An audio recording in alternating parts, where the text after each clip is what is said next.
इमला लिखने में अब कभी भी नहीं होगा इन दोनों अक्षरों में गलती और ना रहेगी कन्फ्यूजन। तो ये दो अक्षर हैं ओ और औ। ओ और औ, इसे हम 2-3 बार पढ़ के देखते हैं तभी अंतर समझ में आएगा और डिफरेंस समझ में आएगा। ओ औ औ, ओ औ, ओ औ, ओ औ।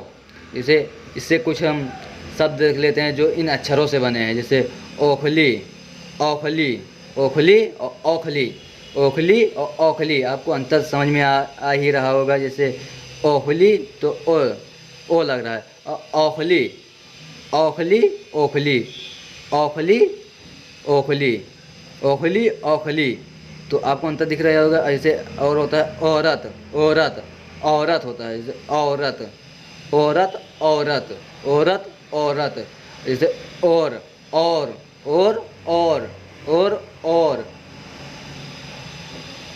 औलाद, औलाद, औलाद, औलाद, औलाद, औलाद, औलाद, औलाद, औलाद।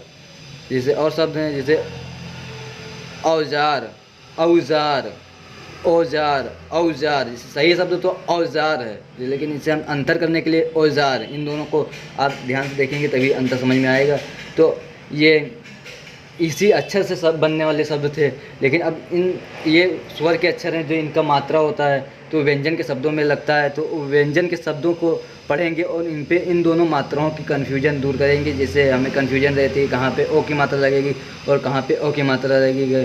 तो इसी पे हम और शब्द देखते हैं जो व्यंजन के शब्द हैं, जैसे मोर, मोर, मोर, मोर, मोर, मोर, तोता, तोता, तोता, तोता, तोता, तोता, भोजन, भोजन, भोजन, भोजन, भोजन, भोजन, खोज, खोज, खोज, खोज।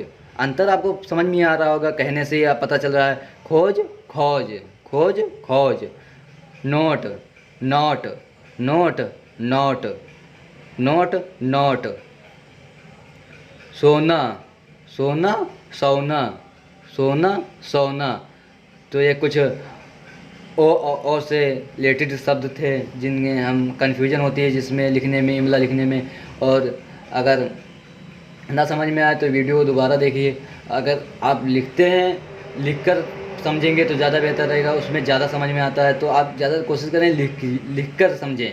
तो इन दोनों को जब आमने सामने लिखेंगे तो आपको अंतर समझ में आएगा, और फिर इमला में आप प्रैक्टिस करेंगे तो पूरा क्लियर हो जाएगा।